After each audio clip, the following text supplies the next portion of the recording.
The atmosphere inside training camp just hit absolute boiling point because we just witnessed the absolute most brutal, pad-popping, full-contact practice of the entire summer. Helmets were cracking, bodies were slamming into the turf during live tackling periods, and the overall intensity on the field reached a total fever pitch from the moment the whistle blew.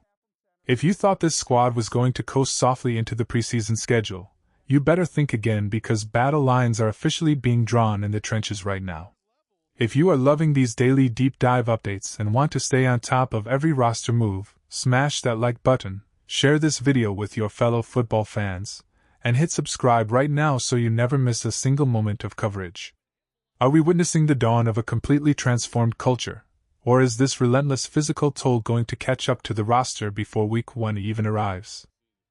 You could literally feel the raw emotion and electricity pulsating through the air from the second stretch began.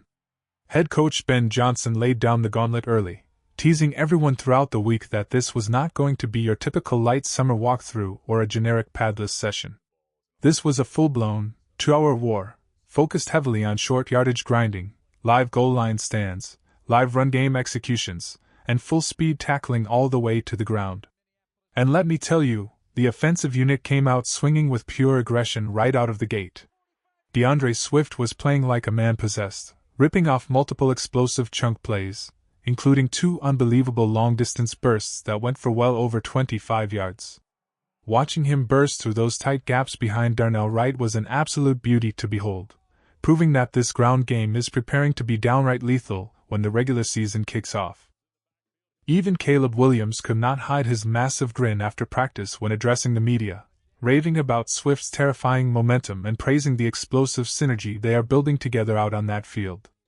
But Caleb was not just handing the ball off, he was orchestrating pure magic himself. On one critical short yardage breakdown, he caught the entire defense fast asleep, rolling out on a slick bootleg and lacing a clutch completion to extend the drive and keep the chains moving. That offensive momentum kept rolling when rookie phenom Rome Odunze reminded everyone why he is destined for superstar status in this league.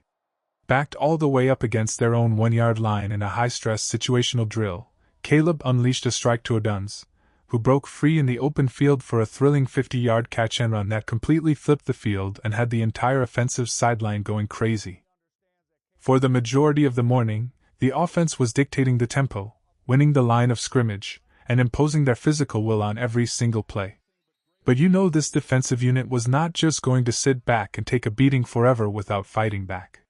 Just when it looked like the offense was going to walk away with a clean sweep, the defense dug deep and flexed some serious muscle down the stretch.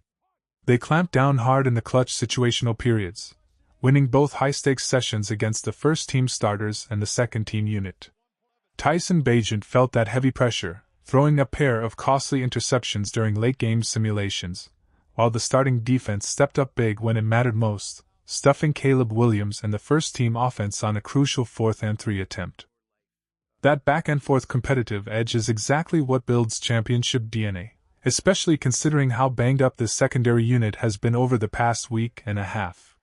Speaking of injuries, we have to talk about the brutal reality hanging over this team right now. The heartbreaking news surrounding Kobe Bryant's major injury means he is officially sidelined for 4 to 6 months, leaving a massive void on the back end of this defense. But thankfully, the football gods offered a glimmer of hope today with Cam Lewis finally stepping back onto the practice field. He was out there suited up for individual drills, and while the coaching staff played it smart by holding him out of live team periods, his return could not come at a better time. With his versatile skill set, Lewis gives this defensive staff a crucial weapon who can seamlessly play both safety and nickel corner, as he slowly ramps his way back to 100%. And the positive news did not stop there on the health front. T.J. Edwards took a massive step forward today, taking full contact reps in team drills for the very first time since being activated off the NFI list about a week ago. Seeing him back in the middle of that defense bringing the hammer brings an overwhelming sense of relief to the entire coaching staff. However, we cannot ignore the long laundry list of key players who were still missing from action today. Big names like Montez Sweat, Braxton Jones, Jalen Jones, Zavon Thomas, Terrell Smith, DeMarco Jackson, and Luther Burden were all sidelined, not to mention the guys sitting on the PUP list like Kyler Gordon, Aussie Trebillo, Keshawn Elliott, and Shamar Turner. On top of that, alarm bells briefly went off when Tyrique Stevenson was not spotted on the field at the conclusion of practice, raising major concerns about whether he got dinged up during those intense live periods. That brings us directly to our official question of the day, and I need every single one of you to jump into the comments section right now and drop your thoughts below.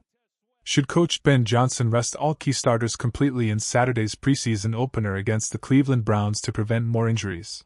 Or is live game execution far too critical for this young offense to skip out on? Drop a Y for yes or an N for no down in the comments section below. While Tyrique's late absence was concerning, it opened up a massive opportunity for rookie cornerback Malik Muhammad. Instead of keeping him strictly inside at nickel where he has been filling in due to injuries, the coaching staff slid Muhammad outside with the first-team defense to get reps at boundary corner. That is a huge statement. Muhammad's true prototype is an outside lockdown corner, and seeing him hold his ground against the starting receivers shows that this coaching staff is not interested in pigeonholing talented rookies just to plug short-term depth holes.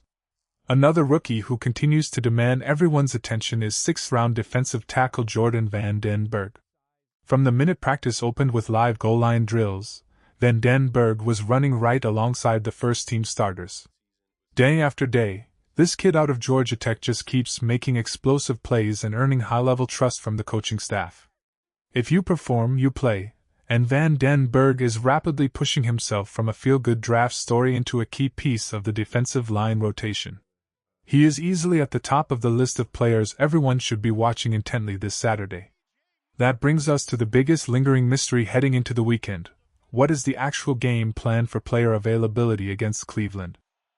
When asked point-blank after practice, Coach Ben Johnson played his cards extremely close to his chest, stating that no final decisions have been made just yet. Behind closed doors, you can bet the staff is weighing the risk versus reward very carefully. With so many key contributors nursing nagging injuries, caution seems like the smart play. However, young guys competing for starting spots like rookie tackle Dylan Thiemann, along with Jedrick Wills and Kieran Amegadjie battling for tackle depth, are going to need to eat up serious snaps.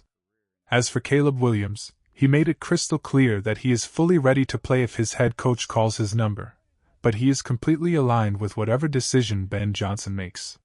Finally, the front office made another swift move to adjust the back end of the 90-man roster today, officially signing center Wesley French while waiving safety Brandon Hill to make room. You might be wondering why on earth the front office is adding yet another interior lineman to a room that already features Garrett Bradbury, Logan Jones, Luke Newman, and Jiren Comp. Well, reports from beat writers confirm that Luke Newman is currently dealing with an unexpected issue and is unavailable. With Newman sidelined and Garrett Bradbury likely being held out of preseason action as a precautionary measure, signing French gives the team desperate interior depth to survive Saturday's game with Logan Jones, Jiren Comp, and French taking the brunt of the workload. This camp is moving at a breakneck speed, the physical battles are escalating, and the roster decisions are getting tougher by the hour. We will be tracking every single development, injury update, and depth chart shakeup as we march closer to kickoff. Make sure your notifications are turned on, keep those answers coming in the comments below, and as always, stay tuned for more daily updates.